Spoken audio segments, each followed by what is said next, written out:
Hello and welcome to my channel. My name is Rose Wright and I write and narrate Miraculous Ladybug fanfiction. The beautiful art in my thumbnail is by Cat Saturn on Instagram, so make sure to go check her out. Her link will be in the description box below. This is going to be a mini-series on my channel based on a few different fairy tales, so I hope you enjoy. Happily Ever After. The prince stared wistfully out his window, taking in the view of France's golden horizon. So many things he hadn't seen or done. Today, on his 18th birthday, he wished for nothing more than to go to the market, to make friends other than his servants and au pairs. As if on cue, Prince Adrien heard a quick rap on his chamber door, followed by them bursting open. "Adrien, do you have something to tell me?" A small man named Plagg entered, standing at least a foot below Adrien, his coattails flying behind his back like a mischievous cat. He crossed his arms waiting for the prince's response, tapping his dress shoe impatiently. "I don't think so, but since you're here, probably." Adrien sported a sheepish grin, staring down at the man he'd known all his life. Plagg worked at the castle basically as Adrien's secretary, handling his busy schedule, but also cleaned his quarters as needed. "Honestly, kid, are all princes as dense as you?" Plagg shook his head in laughter, his long black ponytail whipping the sides of his face. "I'm here because there were smudges on the mirror. Your mirror. The mirror that I just cleaned." Plagg enunciated, moving closer to the prince's face. His nearly neon eyes squinted intensely as he tried to appear intimidating. While he was several years older than Adrien, he could pass for a child. Whoa, relax. You're always buzzing around me, so I wanted to lighten your load and be helpful. I tried cleaning it this morning." Adrien put his hands on Plagg's frail shoulders, seemingly doing nothing to ease his friend's tension.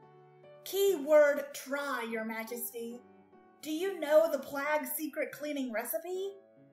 Adrien opened his mouth to speak, but was promptly interrupted. "No, you don't! Why? Because it's a secret, which means only I know it. In other words, keep your greasy mitts off the cleaner and off the mirror. Is that clear?" Adrien tried his hardest not to laugh. Even as Plagg huffed and puffed, Adrien thought nothing of it because Plagg was more than just a servant of Adrien's. He had taken care of the prince his entire life. Adrien grew up with him, so their dialogue felt different. Every other employee of his father's treated him like royalty, which of course he was, but he hated being treated differently. Adrien wanted to feel normal, which is why he had to get out of the castle, if only for a few hours. "Crystal clear, Plagg. Sorry. Would Camembert make up for my mistake?" Plagg's eyes lit up, a stark contrast to the fire and brimstone look he sported a few seconds ago. "Room service came by earlier, so I grabbed some extra for you. I know it's your favorite."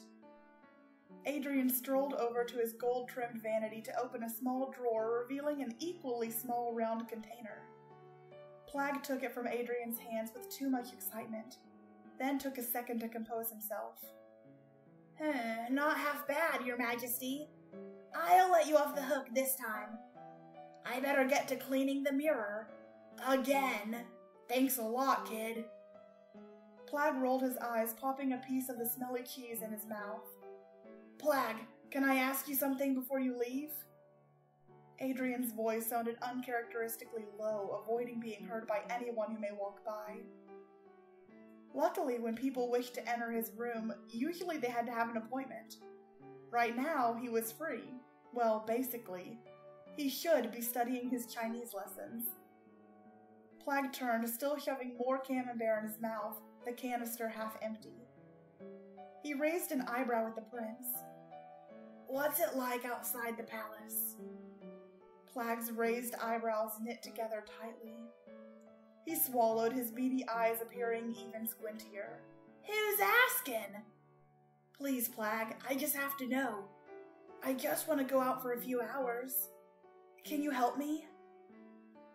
Prince Adrien pleaded with Plagg, taking his friend's shoulders, which he shrugged off. "Fine.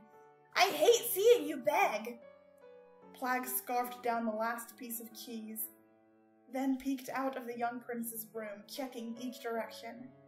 Okay, here's the deal. I'll help you sneak out, but if you say I did, I'll deny it. Oh, Plagg, thank you so much. Adrien gripped the small man in a vice-like grasp. Plagg struggled to free himself, chest heaving as he tried to breathe. Adrien released him, the short man stumbling several steps back, a death glare on his face. Sorry, Adrien said, no louder than a whisper. The aggravated man brushed his clothing, straightening his tie. Ah! He exclaimed, rummaging around one of Adrien's drawers, pulling out a dark cloak. What is this? Adrien draped the large looming fabric over him, covering his entire body. You don't recognize it? We used to do plays together when you were little, and that was one of my costumes as I performed the role of the Grim Reaper that you defeated with a magical sword. Plagg pantomimed being pierced with a sword, then having a grandiose death scene. Adrien chuckled as he placed the hood on his head, obstructing his face from view. Oh yeah, I remember. We've had fun, huh?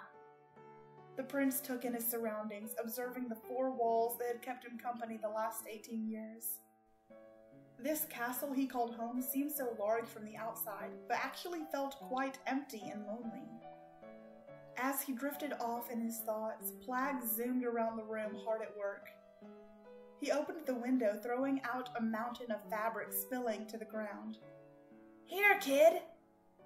Plagg slapped Adrien on the back affectionately. Use this ladder, but listen. You need to be back in your room no later than 7 p.m. 7 p.m. Got it, Adrien said, calculating how many hours of freedom he could have. He could purchase an apple, maybe see a live theater show, or even make a friend. Wait, Plagg said 7. Why 7, Plagg? The prince's friend sighed deeply, massaging his temples. Have you forgotten already? Adrien shrugged with a smile that made Plagg overlook his screw-ups. Tonight you are meeting the princesses and duchesses to choose a date for the ball. Adrien stared blankly at Plagg. The ball in your honor? Still nothing. The ball that's being thrown for your 18th birthday. Oh, right, that ball. No worries, I'll be here, Adrien assured Plagg, despite not recalling any mention of a ball. But it made sense. He's 18, finally of marrying age, which meant his father would be expecting him to find a bride immediately. But how was he supposed to do that cooped up? Of course, being royalty meant he needed to marry a princess, but Adrien wanted no part of that. He desperately wanted to meet someone and fall in love, like normal people do. Then again, Prince Adrien was anything but normal. Thank you so much for listening. I hope you enjoyed this fairy tale story. If you did, please leave me a comment telling me what you thought and subscribe if you haven't already. And as always, stay miraculous.